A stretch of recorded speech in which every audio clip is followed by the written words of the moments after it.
स्वागत करती हूँ। आज के हमारे मेहमान उस दौर के कलाकार हैं, उस दौर के जौहरी हैं, हीरे हैं, जिन्होंने रेडियो की दुनिया में कुछ ऐसा कर दिखाया जो आज भी सराहा जाता है, याद किया जाता है। रेडियो का ये वो दौर है जहाँ पर गानों के साथ साथ सिक्कों के दो पहलू की तरह रेडियो ड्रामा पसंद किया जाता, घर घर सुना जाता था।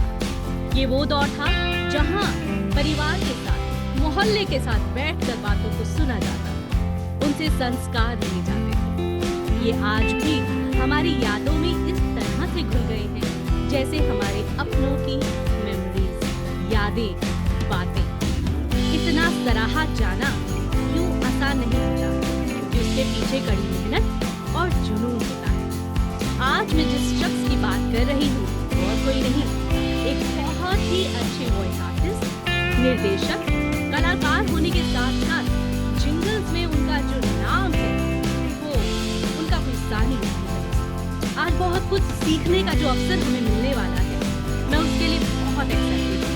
मैं उम्मीद करती हूँ कि ये एपिसोड आपको बहुत कुछ सिखाने वाला है, अगर आप दिल लगाकर सीखेंगे उस शख्सियत से जिसने रेडियो में तकदीर बदल दी लाखों लोगों। तो मैं बात कर रही हूँ नीरज शर्मा जी की। सर, आपका पॉडकास्ट में, वॉइसशाला में तहे दिल से बहुत बहुत स्वागत है। आपने हमें समय दिया और हमारी इस छोटी सी शुरुआत में ही आपने हमारा हाथ थाम लिया। मुझे और क्या चाहिए। मैं आपकी बहुत बहुत शुक्रगुजार हूँ। आपका बहुत बहुत स्वागत है। थैंक यू, धन्यवाद रुचि। मेरे लिए बहुत ही प्रसन्नता का विषय है कि मैं आज आपके मंच के माध्यम से जो एस्पिरेंट्स हैं, हमारे हमारे जो युवा कलाकार हैं, उनसे बात कर पाऊंगा, उनसे उनके अपने मन की बात कहने का मौका मुझे मिल पाएगा।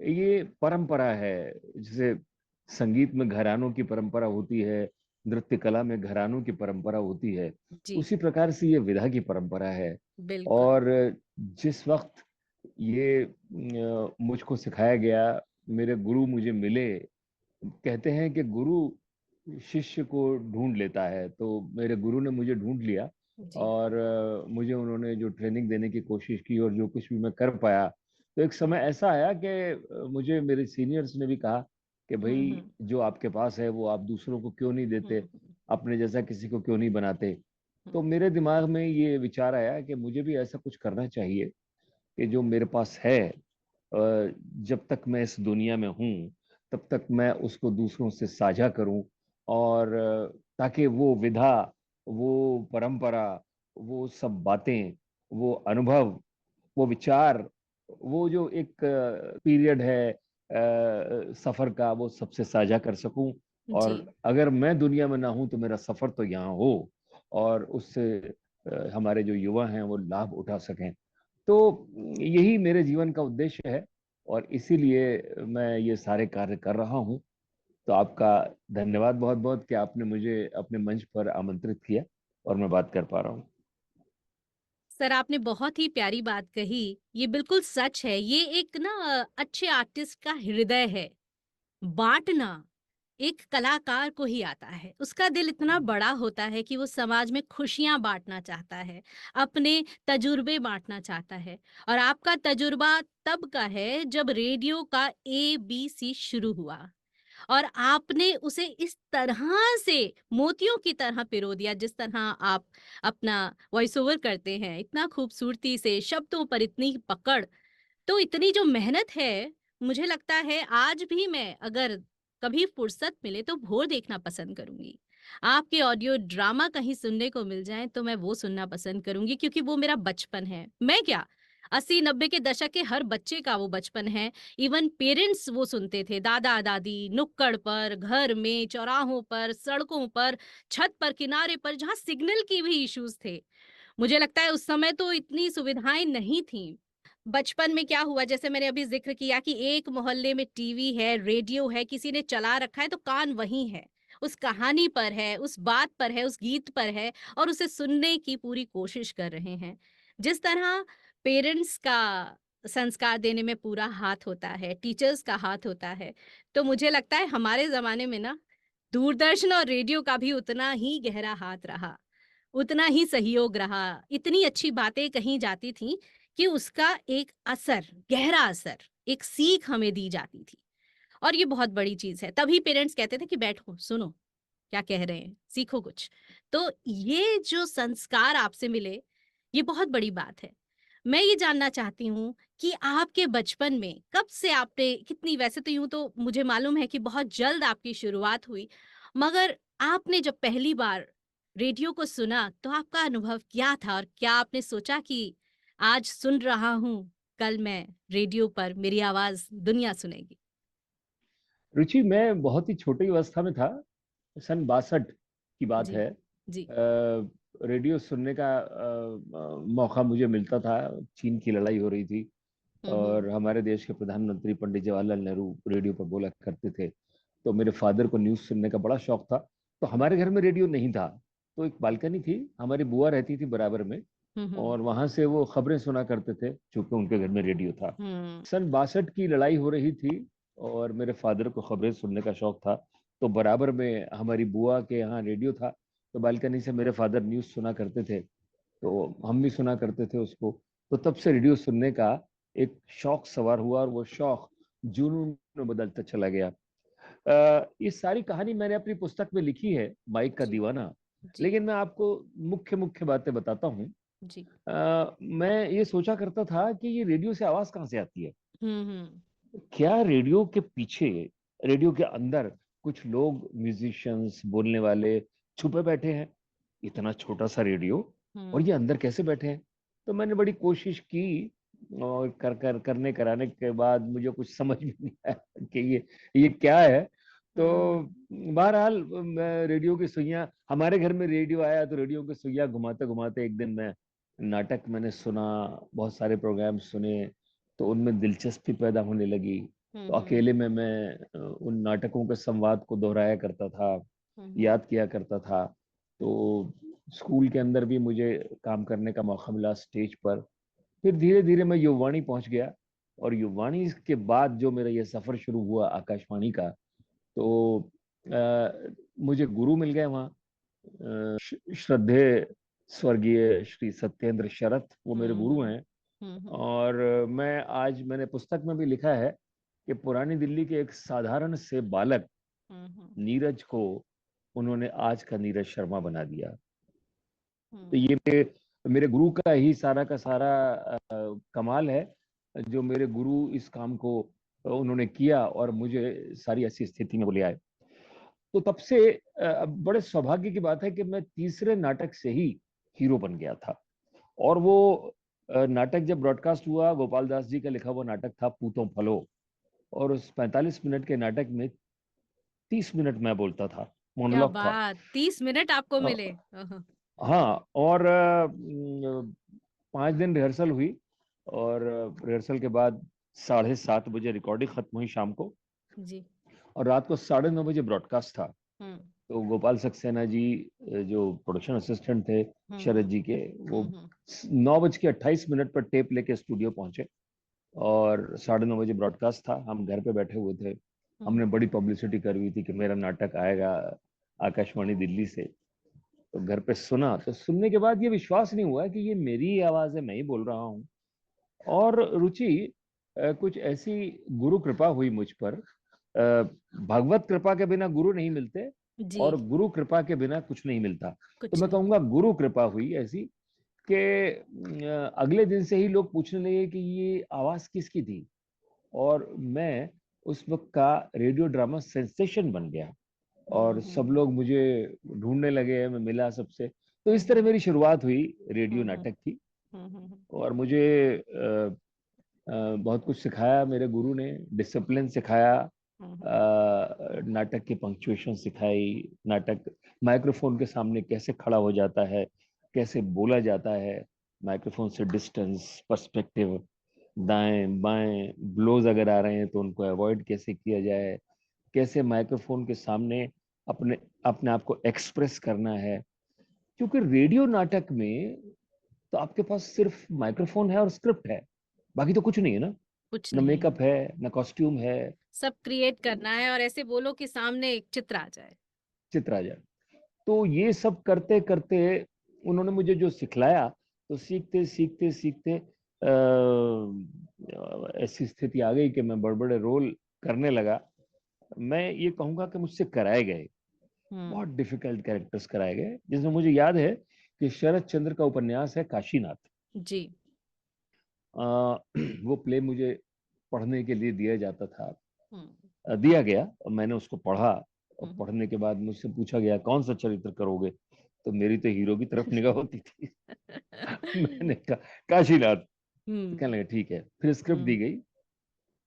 और it was a very difficult play. सुनने में बड़ा आसान लगता है, पढ़ने में बहुत आसान लगेगा, लेकिन जब परफॉर्म करते हैं आप, तो असल में समझ में आता है कि उसकी पेचीदगियां क्या हैं, उसकी बारीकियां क्या हैं। तो मैं कहूंगा कि अपनी गुरु कृपा से ही मैं उस नाटक को कर पाया। और जब उस नाटक की रिकॉर्डिंग शुरू होने लगी, तो मेरे साथ उसमें वीना होरा भी थी, जो हम्म। पैरेलल रोल कर रही थी हीरोइन, और सुचित्रा गुप्ता भी थी जो बहुत इंपॉर्टेंट रोल हम्म। कर रही थी उसमें। तो वो प्ले जब शुरू होने लगा, तो शरद जी आए स्टूडियो में, अच्छा। और कान में उन्होंने मुझको गुरु मंत्र दिया। हम्म। वो बोले, नीरज, काशीनाथ को जीवन में कभी क्रोध नहीं आया, उसको जीवन में केवल एक बार क्रोध आया, जो क्लाइमेक्स का सीन है वहां पर, वो भी थोड़ा सा। हम्म। तो मुद्दे की बात यह है कि जो भी डायलॉग तुम बोलो, तुम्हारे चेहरे पे मुस्कुराहट होनी चाहिए, मुस्कुरा के बोलो। और सिर्फ लास्ट में एक जगह पर उसको थोड़ा क्रोध आता है, और यही हम्म। मैंने किया। और लोग उसे मेरी सफलता मानने लगे। ये मेरे गुरु की सफलता थी कि उन्होंने मुझसे वो डिफिकल्ट रोल भी करा लिया। ऐसे न जाने कितने रोल उन्होंने मुझसे कराए। मगर मैं तो कहूंगी कि गुरु शिष्य परंपरा तो हमारी संस्कृति है, और साथ में अगर वाकई में अच्छा गुरु मिल जाए तो ये सौभाग्य की बात है। अगर आपको अच्छा गुरु मिल भी गया, लेकिन अगर आपने उस बात को समझा ही नहीं कि गुरु चाहता क्या है, करवाना क्या चाहता है, पत्थर है हम, हीरा बना देता है गुरु जौहरी की तरह। तो वो हमें हीरा बना तो रहे हैं, लेकिन हम भी उतना अपने आप को, अपने ऊपर मेहनत करें, उस बात को समझे वो कहना क्या चाहते हैं, हमसे क्या उम्मीद लगा रहे हैं, और हम अपना बेस्ट देते हैं उस समय। तो वो भी काबिले तारीफ है। वो भी आपने भी रुचि, बहुत मेहनत की होगी उसके लिए। हाँ, इसमें कोई शक नहीं। मैंने बहुत मेहनत की। मैं आपको एक उदाहरण भी दूंगा अभी। जी। लेकिन मैं, ये जो आपने गुरु शिष्य की बात कही ना, ये जो हमारे हमारे युवा कलाकार हैं, हम्म। हमारे जो एस्पिरेंट्स हैं, हम्म। जो आवाज की दुनिया में कुछ करना चाहते हैं, आवाज की दुनिया के बिना कुछ नहीं है। चाहे फिल्म हो, चाहे टेलीविजन हो, चाहे कुछ स्टेज नहीं। हो, वॉइस क्राफ्ट के बिना कुछ नहीं है। जब तक वो आपके पास नहीं है, आप लोगों को लुभा नहीं सकते, चरित्र नहीं बना सकते। तो गुरु शिष्य परंपरा क्या है? गुरु शिष्य परंपरा, शिष्य ऐसा होना चाहिए, ये हम्म। स्वीकार करे। स्वीकार और करें। गुरु ऐसा होता है, ये हाँ। जब तक शिष्य ऐसा नहीं होगा, तो हम्म। गुरु का ये करना बेकार है। गुरु का मतलब, जो आपके सीनियर हैं, जो आपको हम्म। सिखाना चाहते हैं, आपको बताना चाहते हैं, आप जी। टेकर तो बनिए। मैं आपको बताऊं, एक नाटक कर रहे थे हम। वो नाटक था मृदुला गर्ग का लिखा हुआ, एक और अजनबी। तो वो एक महिला की कहानी थी, जिसको पति मिला। वो पति ऐसा था जो उसको अपने प्रमोशन के लिए जी। या अपने लिए इस्तेमाल करना चाहता है, इस्तेमाल करने की कोशिश करता है। हम्म। आखिर में वो कहती है, क्लाइमेक्स ये था कि तुम भी अजनबी निकले, एक और अजनबी। एक और अजनबी। तो ये वीना जी ने किया था, Veena Hora. Veena very very hmm. Decent lady and beautiful actress. मैं बड़ा खुशनसीब हूँ कि मैंने सुचित्रा गुप्ता और वीना होरा जैसी कलाकारों के साथ काम किया, हम्म। जो हीरे हैं, आकाशवाणी के हीरे हैं। वो जो महिला थी, उसका, उसके मन में एक चरित्र आता था, हम्म। एक ड्रीम बॉय था उसका, अच्छा। जो वो सोचती थी कि जिससे मैं प्यार करूं या जिससे मैं शादी करूं, वो ऐसा होना चाहिए। तो एक्चुअली लाइफ में वो कैरेक्टर एग्जिस्ट नहीं करता था, वो तो कल्पना सिर्फ में है। ख्वाबों, हाँ। कल्पना में है। हम्म। You said it. हाँ। तो वो चरित्र मुझे दिया गया। हम्म और कहा गया ये कैरेक्टर करना है। मैं कॉलेज में था, आई थिंक फर्स्ट ईयर या सेकंड ईयर में था, तो आई वाज वेरी यंग। तो अब उसकी रिहर्सल शुरू हुई, and the scenes were almost bed sequences. मतलब उसको करने के लिए अब वो मेरी समझ में ना आए कि मैं क्या करूं। हम्म आई वाज टू यंग। तो शरद जी थे डायरेक्टर, मुझसे बोले कि हम्म भाई ये नीरज ये क्या कर रहे हो तुम, ये नहीं हो रहा ये। बहुत डांट खाई है मैंने उनसे। फिर बोले हम्म अच्छा रिहर्सल के बाद मुझसे मिलना तुम। मैं रहता था पुरानी दिल्ली में उन दिनों। हम्म। तो रिहर्सल के बाद मैं उन पे गया। बोले यार नीरज तुमने रिहर्सल के बीच में बोले कभी इश्क विश्क किया नहीं किया। अब मैं चुप। चुप। हम्म यार 10-20 इश्क करने के बाद आना चाहिए था तुम्हें एक्टर बनने के लिए, ये क्या कर दिया तुमने। थोड़े तो दिल बाद में टूटे मिलना। होने चाहिए, थोड़ी आशिकी की हो लाइफ में, तभी पता चलेगा एग्जैक्टली एग्जैक्टली। जी। तो जैसे बर्तन पे चोट होगी वैसी आवाज निकलेगी ना। हम्म तो फिर उन्होंने मुझसे कहा, उन्होंने समझाया कि देखो ये सीन ये है, ये लड़की ऐसा चाहती है, ये चाहती है, वो हम्म चाहता है, मुझे समझाया। अब मैं घर आ गया। घर आने के बाद मैं रुचि पूरी रात, हमारा नीचे दालान था पुरानी हम्म दिल्ली के मकान में, उसमें वो डायलॉग में बोलता रहा, सोचता रहा, पूरी रात लगा रहा। हम्म अगले दिन उसकी रिकॉर्डिंग होनी थी तो मैं पहुंच गया। वो मुझसे कहते हाँ भी पंडित जी तैयार हो। मैंने कहा हाँ जी। हम्म वीना जी बोली मेरे से, hmm she was a great support. Hmm मुझसे बोली नीरज घबराना नहीं, मैं तुम्हारे साथ हूँ, हाउस। जितनी बार इस सीन को करना होगा हम करेंगे, and I will support you. मैंने कहा जी ठीक है। और वो सीन शुरू हुआ, रुचि मेरी हथेलियों में पसीने आ गए, हम्म और करते करते मेरी टांगे कांपने लगी। और सीन जब खत्म हो गया ना, तो मुझे समझ में नहीं आया मैं क्या करूं। मतलब मैं खड़ा हुआ था, मुझे कुछ समझ में नहीं आ रहा था, मेरे ये काम करना बंद कर दिया था। शरद जी उधर से आए और आके उन्होंने कहा यार Neeraj hmm you did very well. So good. Director कह रहा है, और वो भी मेरे हम्म गुरु वीना जी मेरे पास आई, नीरज बहुत बढ़िया किया। Hmm then she was saving grace to me. मेरे दो सीक्वेंस थे इसके अंदर। हम्म तो वीना जी बोली शरद जी वो नीरज का जो 4 सीन के बाद जो सीन है ना, वो भी अभी कर लीजिए, गियर में है, मूड में है। मूड में है। That was saving grace. जी। तो वो रिकॉर्ड किया हमने दूसरा सीन भी, और हम्म उसके बाद उसको आकाशवाणी एनुअल अवार्ड मिला उस प्ले को। हम्म और उसके बाद जब हमको बुलाया गया तो हमें समोसा और मट्ठी खाने को मिले थे, चाय और मट्ठी हाँ। खाने को मिली थी। So good. ये यादें सो कितनी अच्छी हैं आपके पास, आज भी आपको एक या एक पल याद है। या बहुत एब्सोल्युटली। अच्छा है, मुझे बहुत। रुचि ये भी याद है कि मेरा प्ले आकाशवाणी दिल्ली पे पहला प्ले किस दिन ब्रॉडकास्ट हुआ था, उसकी कास्ट क्या थी, और मेरे हम्म साथ कौन था। उसमें बहुत छोटा सा रोल किया मैंने। हम्म दैट वाज 21 सितंबर 1973। हम्म। 21 सितंबर 1973। हम पैदा भी नहीं हाँ। हुए थे। आर के शर्मा का लिखा हुआ आंसू सूख गए, और वाह। उसकी कास्ट थी अशोक सरीन, वीना होरा, राम अवतार शर्मा, मालती शंकर, मनोज भटनागर और हम्म। नीरज शर्मा। क्या बात है। हम्म। कितनी सो सुंदर बात है, कितनी मेमोरीज हैं आपके पास, और कितना ज्ञान है, भंडार है। मैं तो कहूंगी कि जब भी आप अगर किसी को समझा रहे या सिखा रहे हैं, तो ये उसका सौभाग्य है कि सुनने का भी अगर मौका मिलता है तो उसमें भी हम सीख सकते हैं। सुनते सुनते भी हम सीख सकते हैं, लेकिन वो चाहत होनी बहुत जरूरी है। वो जुनून जिस एग्जैक्टली। तरह से आपने भी सीखा, वो आज भी हो, बरकरार रहे, तो क्यों नहीं सीख सकते। वो चीजें बहुत मायने रखती हैं। देखिए हमारे जो ये वॉइस क्राफ्ट है, हम्म वॉइस क्राफ्ट मैं हमेशा कहता हूँ, hmm. Long live voice craft. जी। हमारे पास एक चीज होती है पॉज, हम्म एक चीज होती है ब्रेक। हम्म अब ये इन दोनों में अंतर समझना बहुत मामूली सा अंतर है, लेकिन आपकी जो स्पीच है या आपका डायलॉग है उसमें उसको बदल के रख देता है वो। अर्थ ही पॉज बदल क्या गया। है? हम्म पॉज क्या है? हम्म नहीं, एक्सप्रेशन बदल जाता है। हम्म। पॉज क्या है कि आपने बोला मैं वहां जाना तो चाहता हूं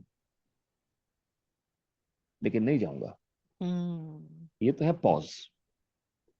और मैं वहां जाना तो चाहता हूं लेकिन नहीं जाऊंगा। हम्म।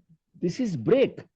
सो हमें सिखाया गया कि अगर किसी शब्द पर आपने स्ट्रेस देना है हम्म। तो जरूरी नहीं कि आप उस शब्द पर पॉज देके मैं वहां जाना तो चाहता हूं लेकिन नहीं जाऊंगा, हम्म। ऐसे ही बोल सकते हैं।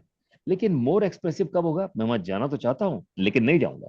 हम्म। लेकिन पे अगर स्ट्रेस देना है तो मैं वहां जाना तो चाहता हूं के बाद ब्रेक दे दीजिए, हम्म। ऑटोमेटिकली लेकिन पे स्ट्रेस आ जाएगा, आ जाएगा। टाइम बच जाएगा। हम्म। ये मैंने सीखा।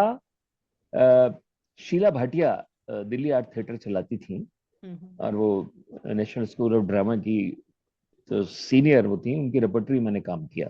हम्म। शंकर मार्केट में उनकी रेपर्टरी होती थी, जी। डीएटी के नाम से। तो वो मुझसे कहती थी कि बैठ जाओ। बैठ गए, प्राणायाम करो। हम्म। प्राणायाम करवाया, बोलती ओम बोलो। अब हम्म। हमने ओम बोला, ओम दीर्घ। अब आप दीर्घ करिए उसको। हम्म। नहीं, आवाज कांप रही है, आखिर में आवाज कांप रही है, नहीं चलेगा, रियाज करो। इस ओम का और प्राणायाम का धर्म से कोई ताल्लुक नहीं है। ये ओम और प्राणायाम आपकी स्पीच की एक्सरसाइज है, जिसे आप करिए। और उन्होंने मुझसे बोला, मैं शहनशाह अकबर कर रहा था प्ले उनके साथ, बोले नीरज काट के बोलो, काट के बोलो, काट के बोलो। अब अपनी समझ से बाहर था कि काट के बोलना काट का के क्या बोलो अर्थ है। क्या है? 80 की बात है ये, काट के जी। बोलो मतलब कैसे। तो उन्होंने बताया हमें, तो हमने बोला उसका, ठीक है जाऊंगा लेकिन नहीं, ऐसा हम्म। हरगिज नहीं हो सकता, तुम जानते हो मैं क्यों करूंगा। अब ये जो स्पीच पैटर्न है, ये काट के बोलो मैंने शीला जी से सीखा, शीला भाटिया, जो मुझे मेरे विज्ञापन की दुनिया में बहुत काम आया। विज्ञापन तो मुझे याद है, सोना ही सोना, सोना हवाई चप्पल। इतना हम्म। बच्चे हम लोग तो ऐसे ही चप्पल कोई भी पहनते थे लेकिन बोलते उसे सोना थे।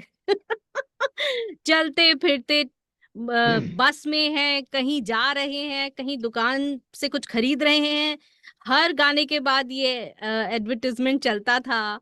शायद वो आप ही की आवाज में है, हाँ और मेरे आप याद है। ही की आवाज है, और इतना मजेदार कि चलते चलते गुनगुना रहे हैं, ऐसा लग रहा है जैसे कोई पोएट्री है या कोई कविता है। मेरा 80s का रिकॉर्ड किया हुआ विज्ञापन मेरा अभी भी आता है। जी। क्लाइंट ने उसमें फीमेल वॉइस बदल दी है, अच्छा जी। लेकिन वो जो मेल वॉइस है वो नहीं हम्म। बदली है। वो एक हम्म। नौकर की है, रामू। हम्म। इधर वो कहती है रामू, बोला, रट हम्म। ले कास मधु, कास कास मधु, खांसी की आ गुणकारी दवा कास मधु। वो कहता कास मधु, कास मधु, कास कास मधु। मधु, कास मधु, हम्म। खांसी की गुणकारी दवा कास मधु। कास मधु। तो वो ये जो मतलब आज हम्म। सोचिए 80s में रिकॉर्ड किया था, आज 2024 है, जी। स्टिल वो वही चले जा रहा है वो। इतना मतलब सुनने के बाद उन छोटी छोटी चीजों से प्यार हो जाना। मुझे लगता है कि अब दूरदर्शन पर हम बजाज का सुनते थे जब मैं छोटा बच्चा था, बड़ी शरारत करता था, ऐसे याद हो जाते थे जैसे खिलौने घर के खेलते खेलते भी उन चीजों को गुनगुना लिया जाए। तो मुझे लगता है कहीं ना कहीं वो पीछे उतनी मेहनत भी तो है जिसे आज भी सब हम्म। याद करते हैं। तो नीरज जी, आप बताएं कि आप कहाँ की पैदाइश है? दिल्ली में ही आप पले बढ़े, यहीं पर आपकी पढ़ाई पूरी हुई? आप दिल्ली से हैं? देखिए हमारा पुरानी दिल्ली में पुश्तैनी मकान था, अच्छा अब जी। तो नहीं है। हम्म। और 7-8 जनरेशन हमारी बीत गई दिल्ली रहते हुए। अच्छा। और भी पुरानी दिल्ली की पैदाइश है, पढ़ाई भी वहीं हुई। पहले मैं कमर्शियल प्राइमरी स्कूल चरखवाला में पढ़ा, उसके बाद मैं चला गया commercial higher secondary school Daryaganj, जी। और उसके बाद फिर मैं 9वीं कक्षा से आगे रामजो स्कूल नंबर 1 दरियागंज हम्म। में, वहां मैं पढ़ा। तो उसी एरिया का पढ़ा हुआ हूँ, उसी में पैदाइश हुई। तो मैं बड़े गर्व से कहता हूँ, I am a product of Delhi 6। Ah, Delhi 6। सही है। और वहां की गलियां जो अरे आपने, गजब। मैंने जब भोर शुरू होता है तो हम्म। आप जैसे आ रहे हैं, शहर की गलियां, वो बस जा रही है, जो उसका म्यूजिक है, मतलब खास तौर पे उसका जो म्यूजिक है, शुरुआत होती है, जो दिखाया गया है कि विद्यालय के बाहर बच्चे कैसे खेल रहे हैं, मुझे लगा कि जैसे कहीं ना कहीं हम उधर ही हैं, हम स्क्रीन के बाहर नहीं हैं, वहीं हैं। और वो तो एकदम सादगी भरी चीजें, तो वो चीजें इतनी प्यारी लगती हैं, अपनी सी लगती हैं। हमें कोई मतलब नहीं है क्या चल रहा है, बस वो है, ये लगता है कि ये अपना है। और उस समय इतनी सुविधाएं नहीं थी कि मल्टीपल चैनल्स हों, कहीं भी आप जाकर कुछ भी देखें। तो जब देख रहे हैं तो एक टक लगा के देख रहे हैं, कोई सीन निकलना नहीं चाहिए, कोई बात छूट ना जाए। तो ये जो लगाव, ये जो प्यार, और उसपे जो सीखने को मिल जाए, तो सोने पे सुहागा जैसा है। तो ये जब आपके पास स्क्रिप्ट्स आती थी, या जब आप उन पर काम करते होंगे, तो इन स्क्रिप्ट के साथ जाहिर सी बात है कि आपको भी एक मन में ख्याल आता होगा, भाई इस सीन को इस तरह से पढ़ना है और इसको ऐसे गढ़ दूंगा, उसके लिए इतनी मेहनत करूंगा। तो क्या कभी किसी ऐसी स्क्रिप्ट में आप फंसे कि भाई ये बड़ा मुश्किल है, ये थोड़ा चैलेंज है? यूं तो शुरुआत में हर चीज चैलेंज होती है, धीरे धीरे आपके लिए वो आसान होती है क्योंकि आप इतनी प्रैक्टिस कर लेते हैं। लेकिन क्या कभी ऐसा हुआ कि कोई स्क्रिप्ट देखकर लगा अरे बाप रे, ये क्या आ गया? क्या होता है फिल्म मेकिंग में, जैसे आपने भोर की बात की, वो कलकत्ता की शूटिंग है। जी। कलकत्ता और शांति निकेतन, बोलपुर की शूटिंग है उस फिल्म में। वो लोकेशन हम लोगों ने देखी थी। उसमें मुझे एक समस्या ये आई, स्क्रिप्ट तो पहले से सब ठीक थी, स्क्रिप्ट सही हो जाए तभी शूटिंग पे हम लोग जाते हैं। वहां जाके जिसको मेन कैरेक्टर करने के लिए हमने साइन किया था, वो ऑडिशन में तो उसने हिंदी बोल ली थी, लेकिन उसके बाद वो हिंदी नहीं बोल पाया और वो भाग गया, पर छोड़ उसमें के जो भाग गया। शुद्ध हिंदी है, उस हिंदी के लिए एक्चुअल में बंदे को भाई बिल्कुल हिंदी में माहिर होना चाहिए। इतनी शुद्धता कि आज का बच्चा अगर वो देखे तो उसको शायद समझ में नहीं आएगा, लेकिन हम समझते थे। और शायद हमारी हिंदी थोड़ी जो अच्छी है, वो उसका कारण भी आप हैं। उसमें जो प्रसन्न बाबू का रोल जिन्होंने किया है, वो एक्टर बंगाल के बहुत जाने माने एक्टर हैं। जी। अब तो नहीं रहे वो। परख के अंदर की जो फिल्म आई थी ना, वो सजना बरखा बहार आई, उसके जी। हीरो थे वो। तो it was very difficult to handle him. अच्छा तो जी। उनसे जब मैंने बात की किसी के माध्यम से, तो उन्होंने कहा उसको send him, I'll listen to the script first, then I'll decide whether I'll do it or not. He's right, this is the procedure actually. तो मैं उनके घर कलकत्ता पहुंच गया, और वसंत चौधरी नाम है उनका। तो वो उनके घर गया तो उन्होंने बड़े, क्या कहना चाहिए, बड़े stylish personality, very deep voice, और वो आके बैठे। यस शर्मा जी, हिंदी नहीं बोलते थे वो, हिंदी उन्हें बोलनी नहीं आती थी। Yes Sharma ji, okay, I want to listen the story, and if I like the story then I'll work. If I'm not अंग्रेजी में बोले कि अगर मैं कन्विंस्ड नहीं होऊंगा किसी चीज के लिए, तो आपको मुझे कन्विंस करना होगा, और मैं कन्विंस आप नहीं कर पाए तो मैं उसको कहूंगा से चेंज कर दो। मैंने कहा ओके दादा, मैं करूंगा। मैंने उनको कहानी सुनाई, कहानी सुनाना शुरू किया। फिल्म तो आपने देखी है, जी बिल्कुल बिल्कुल, अच्छे से। भोर। जी। ये मृत्युंजय माइती की प्रसन्न शौकाल करके कहानी है, उस पर बनाई हुई फिल्म है। तो उसके बाद कहानी सुनते सुनते, अब नरेशन में तो हमारे गुरु का प्रताप हमारे साथ था, कहानी नरेट करना। तो मैंने उनको पूरी कहानी नरेट की। जब उनको क्लाइमैक्स सुनाया ना मैंने, तो वो बोले, एक ही सवाल था उनका, बोले दादा, अब वो शर्मा जी से दादा पे आ गए, दादा हमार हिंदी की होवे, मेरी हिंदी का क्या क्या होगा। होगा? मैंने कहा अब थोड़ी थोड़ी बांग्ला मैं बोल लेता हूँ, समझ भी लेता हूँ। तो जी। मैंने उनसे कहा, एक भी शॉट मैं ऐसा नहीं जाने दूंगा जिसमें आपकी हिंदी इनकरेक्ट होगी, मैं बुलवाऊंगा आपसे हिंदी। बोले प्रॉमिस। मैंने कहा प्रॉमिस। बोले आमी कोरबो। ओ। एक भी शब्द वो चेंज हाँ। नहीं करा पाए स्क्रिप्ट में से, क्योंकि I was well prepared with the script. और बिल्कुल आप देखें तो आप कोई कह नहीं सकता कि उनकी हिंदी कमजोर कहीं से भी रही होगी, क्योंकि बहुत अच्छे से उन्होंने बोला है अपने डायलॉग्स को, तो ऐसा तो मालूम नहीं पड़ता कि कोई दिक्कत आई होगी। लेकिन अब उसके पीछे की कहानी समझ में आ गई है कि अच्छा, किस तरह से। जी। इंद्रानी हलदार हम्म। उस वक्त की वो श्रीदेवी, बिल्कुल बिल्कुल। बांग्ला फिल्म्स की। बिल्कुल। Hmm. And she was a very soft person, she is a very soft person. मैं जब गया उनके पास, तो मैंने कहानी वानी सब सुना दी उनको, और ठीक है वो आई, कोई कॉम्प्लिकेशन नहीं, कोई प्रॉब्लम नहीं, शेड्यूल के हिसाब से काम हुआ, वसंत चौधरी भी। लेकिन रुचि, मैं आपको बताना चाहता हूं कि कलकत्ता इंडस्ट्री के बारे में एक बात कही जाती है जी। कि वहां पर कोई भी सही सलामत काम करके नहीं आता वापस। अच्छा जी। क्योंकि क्योंकि वहाँ लाल झंडा लग जाता है बड़ी जल्दी और काम रुक हम्म। जाता है। ये बात मुझे हम्म। मालूम थी। मैं जब वहां गया तो मैंने यूनिट सेलेक्ट की, सारी यूनिट मेरी वहां की थी। जी। तो उसके बाद फिर मैं क्या करता था कि जब हम्म। लंच टाइम होता था, हम्म। सुदीप बसु हमारा प्रोडक्शन कंट्रोलर था, मैंने कहा, सुदीप दादा, क्या लंच क्या मंगाओगे? बोला, दादा आप बोलो। हम्म। मैंने कहा, नहीं मैं नहीं, ये बैठे हैं ना सबके सब, ये इनसे पूछो लंच हम्म। क्या खाएंगे ये। तो वो हम्म। बेगुन भाजा और माछर हम्म। झोल, माछ भात और फलाना लोकल और फूड वहाँ ढिमकाना, का। लूची, हाँ। ये वो सब उन्होंने बोल दिया, ये खाएंगे हम। वो खाना वैसे मैंने कहा जो ये खाएंगे वो मंगाओ। तो वो खाना हम्म। आ गया उनका।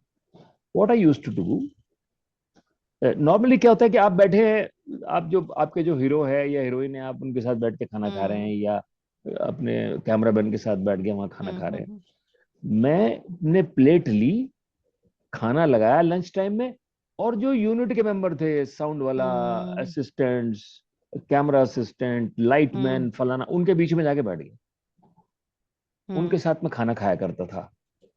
रुचि, नतीजा ये हुआ कि जब मैं वापस आ रहा था, देवर इन टीयर्स, और उन्होंने कनेक्शन मुझे बन गया। थैंक यू कार्ड दिया। तो हाँ। That was the connection with them. तो कहीं ना कहीं भोर का जो एंड है वो आपने हाँ। जिया वहां पर, कि आपने वो कनेक्शन बना लिया। और या फिर वो ऑब्वियस सी बात है कि रोएंगे, याद करेंगे, और आज भी याद करते होंगे उन मोमेंट्स को, क्योंकि वो एक रिश्ता बनाना बहुत जरूरी है साथी बिल्कुल। कलाकारों के साथ। तभी वो टीम वर्क नजर आता है और मेहनत नजर आती है। क्योंकि कहीं लाइट का अपना जो रोल है, जिसका काम लाइट का है वो तो लाइट का ही देखेगा, हमें नहीं मालूम। जो आपका काम है वो आप देखेंगे। तो ये कहते हैं ना कलेक्टिव एफर्ट्स। तो लेकिन हमारा उसमें क्या रोल है, हम उन्हें कैसे सहज महसूस करवा सकते हैं, ये भी एक सीखने वाली चीज है। अच्छा, वो जब हीरो मेरा भाग गया, हम्म। तो मेरे पास कोई ऑप्शन नहीं था। जी। सबने कहा, क्या लगा, नीरज जी ये रोल आप करिए। आप ही करिए। तो मुझे हम्म। हीरो का रोल भी खुद करना पड़ा। बहुत अच्छा निभाया बहुत आपने। बहुत थैंक यू, लेकिन वो बहुत बहुत अच्छा। थकाने वाला होता है। जी। अच्छा, सब कुछ उसके देखना बाद है। सब कुछ देखना यही मेरे हाँ, यही मेरे साथ हुआ आरंभ है। में। आरंभ भी देखिएगा आप, उसमें वो मैंने शिमला में शूट की थी फिल्म। जी, जिसमें आप और बुजुर्ग हैं। हाँ, जिसमें पुलिस हाँ बिल्कुल इंस्पेक्टर बना बिल्कुल, हूं मैं, मैंने देखा। हाँ जी। देखे ना। जी जी तो जी। उसमें भी ये हुआ, मुझे वो रोल करना पड़ा क्योंकि एक्टर नहीं पहुंचा दिल्ली से। हम्म। और उसमें बड़ी एक खास बात और थी कि उसका जो क्लाइमैक्स था ना फिल्म का, जी। क्लाइमैक्स स्क्रिप्ट में नहीं था। वो जो क्लाइमैक्स उस फिल्म का है, वो हम्म। स्क्रिप्ट में नहीं था। हम्म। लेकिन मैं क्लाइमैक्स ऐसा बनाना चाहता था जो दिल को टच कर जाए एकदम से। हम्म। तो लास्ट में जो लड़की भागती है वो, जब उसने कहा कि ये तो फलाना, इल्जाम लगाते हैं सब भाई बहन इंसान। उसके ऊपर, हाँ हाँ तो हाँ। वो वहां से भागती है, और उसको वो सब बातें सुनाई दे रही है, तो पहाड़ पे भागती चली जाती है, भागती चली जाती है, and she reaches a top, जिसके आगे कुछ नहीं है, खाई है, हम्म। क्या करे, कूद जाए नीचे। तो उस वक्त मैंने उसको वहां खड़ा करके, क्योंकि वो फादर्स डॉटर थी, हम्म। मैंने उससे आवाज लगवाई, बाबूजी, बाबूजी, बाबूजी। हम्म। क्योंकि और कौन है जो वो, और जिस लड़के से वो प्यार करती है, परिवार की खातिर उसने उसको कह दिया कि तुम मेरी जिंदगी से जाओ, वो चला गया। तो वहां खड़े होकर उसने जो आवाज लगाई, तो अब क्या करूं मैं, अब बाबूजी को जाना ही था मुझे। हम्म। बाबूजी आ गए, बाबूजी ने पीछे से उसको हाथ रखा, और पलटती है तो बाबूजी। बाबूजी। लेकिन बाबूजी को दाह संस्कार तो खुद किया था उस लड़की ने। हम्म। बाबूजी आ गया और उनके सीने से चिपट के वो रोती है, जार जार रोती है, फुट फुट के रोती है। तो मैं एकदम क्लोज गया, संजीव सूद कैमरामैन थे, मैंने कहा बिल्कुल टाइट क्लोज पे जाओ आप। हम्म। और टाइट क्लोज पे जाने के बाद स्टे दिया थोड़ा, और स्टे देने के बाद मैंने उसको जैसी, मैंने कहा पुल बैक हम्म। किया, तो एक्चुअली वो बाबूजी नहीं थे, वो लड़का था जिससे वो प्यार करती थी। प्यार करती थी। मुझे उस लड़के को लाना था, तो आई डिवाइज्ड दिस सीन कि मैं उस लड़के हम्म। को वहां ले आया वो उसमें। हम्म। और जिस वक्त ये खड़ी थी, वो बिल्कुल ऐसी जगह पे कूद जाएगी चार छह आदमी नीचे खड़े हुए थे जाल लेके। कि गलती से कुछ ऐसा हुआ तो कैच किया जाएगा। हाँ। ऐसे ही हाँ आपने स्क्रिप्ट की बात की ना, जी। ऐसी सिचुएशन भी आती है। मैं हम्म। एक सीरियल रेडियो के लिए बना रहा था, जी। उसका नाम था कृष्णा सोपती का जिंदगी नामा। जिंदगी नामा। तो 13वें एपिसोड में हम्म। जिंदगी नामा में वो राबिया नाम की लड़की है जो गांव के 40 साल के शाहजी हैं, हम्म। उनके प्रेम में पड़ जाती है। और शाहजी शादीशुदा हैं, उनके हम्म। बच्चे हैं, और वो 16 साल की लड़की है, उनके प्रेम में पड़ गई। बढ़ गई। हाँ, अब वो शाहजी से नहीं समझती वो क्या करूं मैं।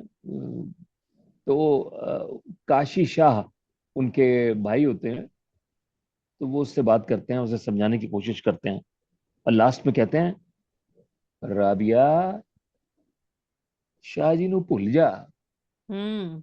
ए नहीं होना, ए नहीं होना राबिया, ए नहीं हो सकता। हम्म। यहां पर उपन्यास खत्म हो जाता है। अब मैं क्या करूं। मैंने जो हमारे म्यूजिक डायरेक्टर थे रास बिहारी दत्ता, उनसे कहा, मैंने कहा मुझे क्लाइमेक्स नहीं मिल रहा है इसका। आपने कहा ना स्क्रिप्ट ऐसी आती है तो क्या करें आप। हम्म। तो मैंने कहा कि इसका क्लाइमेक्स के लिए मुझे कुछ लाइनें चाहिए, आप लाइनें ढूंढ के लाओ। वो भी बहुत क्रिएटिव आदमी है रास बिहारी दत्ता, हम्म। सितार बहुत बढ़िया बजाते हैं। तो उन्होंने कहा गिव मी 2 days, और 2 दिन के बाद उनका फोन आया मेरे पास, जी। नीरज भाई ये लाइनें सुनो। दिल दरिया समुद्रों डूंगे, कौन दिल दिलां दी दरिया जाने, समुद्रों डूंगे। कौन दिलां जी जाने। दिल दरिया जो है वो समुद्रों डूंगे, समंदर से भी गहरा होता है, हम्म। कौन दिलां दी जाने, दिलों की कौन जान सकता है। विच्चे कड़ियां, विच्चे चप्पू, विच्चे वंज मुहाने। हम्म। इसमें मैंने पंजाबी का इसलिए इस्तेमाल किया, वो पंजाबी के बैकग्राउंड का उपन्यास था। विच्चे कड़ियां, जंजीरें, जी। विच्चे चप्पू, हम्म। आदमी पार भी हो जाता है, हम्म। विच्चे वंज मुहाने, हम्म। भमर भी है, हम्म। सब कुछ है इसमें। जिनिया चोटा तू मेरे तन ते लाइया, तेनू एक लगे ते जाने। ओहो, क्या बात है। हम्म। दिल दरिया समुद्रों डूबे, कौन दिलां दी जाने। और मैंने ये सीरियल इस पे खत्म किया। खत्म किया। परफेक्ट इसको मुझे एंडिंग मिल गई, परफेक्ट परफेक्ट एंडिंग। एंडिंग। हाँ, तो ऐसा भी होता है कई बार। लेकिन ये भी तो एक बात है कि आपको पता है कि ये एंडिंग सही नहीं है और बेहतर कुछ किया जा सकता है। वहां तक के लिए आपको तजुर्बा जो मिला, मतलब बड़े किस्मत वाले हैं आप कि आपको बहुत शुरुआत में अच्छे लोगों का साथ मिला, गुरुओं का साथ मिला, और आप निरंतर अच्छे अच्छे उपन्यासों पर काम करते रहे, आपको अवसर मिलते रहे और आपने पूरी शिद्दत से उनको निभाया। लेकिन जब आपको पहली बार, जैसा कि आपको आज भी डेट याद है कि कब मिला, कैसे हुआ सारा ये सफर शुरू, लेकिन मैं ये जानना चाहती हूँ कि आप किसे उस वक्त सुनते थे और आज भी सुनते हैं कि आपकी आवाज में इतनी ताजगी, मतलब उम्र को अगर कहते हैं ना, आवाज तो हमेशा अच्छी रहती है, वैसी ताजी फ्रेश आज भी सुनाई पड़ती है जैसी उस जमाने में। उतने ही आपकी जो सांसों का खेल है, उसे तो कोई सीख ले तो उसकी दुनिया बन जाए। जो आप सांसों से खेलते हैं, जब आप बात को कहते हैं, आप जो मैं मतलब कई बार महसूस करती थी कि मतलब बहुत प्यारी है वो, बहुत ब्यूटी है, मेरे ख्याल से वो आपकी ब्यूटी है आपकी नरेशन में। और आप उस बात को जो फील करके बोलते हैं वो बहुत काबिले तारीफ है। लेकिन आप किसको सुनते रहे हैं, आज किसको सुनते हैं कि भाई मुझे ये शख्स बहुत पसंद है, बहुत अच्छा लगता है सुनना, आइडल कह सकते हैं। आ, मैं बचपन से तो मैं बहुत कलाकारों को, जो हमारे पुराने कलाकार थे सारे, चाहे ओम जी। शिवपुरी हैं, या हम्म। सीबी गुप्ता हैं, या अशोक सरीन हैं, हम्म। ऐसे बहुत से कलाकार थे, श्याम अरोड़ा थे, जी श्याम। सुरेंद्र सेठी थे। जी। तो मैं बचपन से सुनता आया और मैंने इनके साथ काम भी बहुत किया है। और हम्म। मैं बहुत खुशनसीब हूँ कि मुझे इनसे प्यार दुलार और इन्होंने अपना जो एक्सपीरियंस था मुझसे बांटा, शेयर किया। लेकिन दो लोग जो हैं, तीन लोग अपने पूरे ब्रॉडकास्टिंग करियर में मैं अगर कहूं, जिनसे मुझे बहुत कुछ सीखने को मिला है, ये बिल्कुल अलग अलग विधा के लोग हैं ये लोग। पहले हैं पंडित विनोद शर्मा। जी। अब आज की जनरेशन पंडित जी को नहीं जानती, जी। लेकिन मैं अगर अभी उनका एक विज्ञापन आपको बता दूं तो आपको जी। फौरन याद आ जाएंगे पंडित विनोद शर्मा। पंडित विनोद शर्मा वो है, दीपिका जी एक तो आपकी पार की नजर, ओहो। ऊपर से निरमा सुपर। ये पंडित विनोद शर्मा है? सफेदी की चमकार, बार बार लगातार, रिन से सुपर रिन, ये और पंडित कई विनोद शर्मा। दूरदर्शन के नाटकों में उन्होंने अभिनय भी किया है बहुत अच्छे तरीके से। मुझे कुछ नाम तो याद नहीं आ रहे, लेकिन मुझे ध्यान है कि कई नाटकों में हमने उनको देखा है। जी। तो जी। वो ये स्तंभ हैं जी। रेडियो नाटक के। जी। और विज्ञापन की दुनिया के भी, जो लिखा ना, हम्म। एमडीएच का जो एक आता था, हम्म। जहां भी पके, जो भी पके, कि- खिंचा चला कि- सितार इस्तेमाल किया है, जी। ये पंडित विनोद शर्मा का लिखा हुआ है। जी।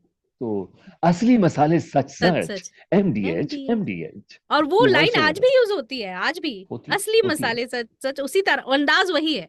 अंदाज हुई। जी। दूसरे हैं अमीन साहब, हम्म। अमीन सयानी। बिल्कुल। अमीन साहब को तो मैं बचपन में, हमारे एक मेरे कजन कमांडर जोशी, देहरादून से वो आते थे यहाँ, तो सुबह सुबह वो रेडियो सिरोन लगा लिया करते थे, और मैं भी सो रहा होता था और कानों में आवाज पड़ती थी अमीन साहब की। फिर रात को 8 बजे बिना का गीत हम्म। माला, पहले सिबा का गीत माला होता था ये, फिर बिना नहीं का। पहले बिना का गीत माला होता था, बाद में बाद में सेवा का। सिबा का गीत माला हो गया। ये होता था, वो आवाज हम्म। कानों में पड़ती थी, किस तरह से वो बोलते थे। उनके बहुत सारे विज्ञापन 80s में मैंने सुने। एक फिल्म आई थी लावारिस। जी। तो झंडेवालान में एक स्टूडियो था, हम्म। तो उसमें उस फिल्म के जो विज्ञापन होते थे उनकी कॉपी बनने के लिए आती थी अलग अलग स्टेशन के लिए। जी। तो लावारिस था कि नाइंसाफी के मुंह पर प्रकाश मेहरा का तमाचा, लावारिस, ये उनकी हम्म। आवाज में था। इसको न जाने कितनी बार सुना है और सुन के बोलने की कोशिश की, तो अमीन साहब ये। और तीसरे ब्रिजभूषण, जी। ब्रिज जी। जी। जी। जी। जी। जी। मफत लाल का प्रोग्राम उनका आया करता था, और इतनी मीठी, इतनी मखमली आवाज ब्रिज जी की। मैं जब उनसे बंबई में मिला तो मैं उनको देखते ही रह गया कि हम्म। ये इन्हीं की आवाज है। तो ये तीन लोग हैं जो ब्रॉडकास्ट, कमर्शियल ब्रॉडकास्टिंग में, और पंडित विनोद जी रेडियो नाटक में हमें शरद जी उदाहरण दिया करते थे। नीरज, स्क्रिप्ट मार्क कर लो, मैं तुम्हें हम्म। विनोद की स्क्रिप्ट दिखलाऊंगा। विनोद मतलब पंडित विनोद शर्मा। कैसी चीती हुई हुआ करती थी हम्म। स्क्रिप्ट उनकी, कैसे मार्किंग होती थी स्क्रिप्ट की। ये मार्किंग सुन सुनकर मैंने स्क्रिप्ट की सीखी। आज लोग पढ़ते हैं ना स्क्रिप्ट को, हाँ हाँ पढ़, नजर मारी पढ़ ली और बोल दिया। आत्मा में नहीं घुस सकते जब तक आप उसको अच्छी तरह मार्क पढ़ोगे नहीं नहीं, करेंगे। मार्क नहीं करोगे। बिल्कुल वो बिल्कुल। अर्थ नहीं निकलेगा, वो जो लाइनें कह रही हैं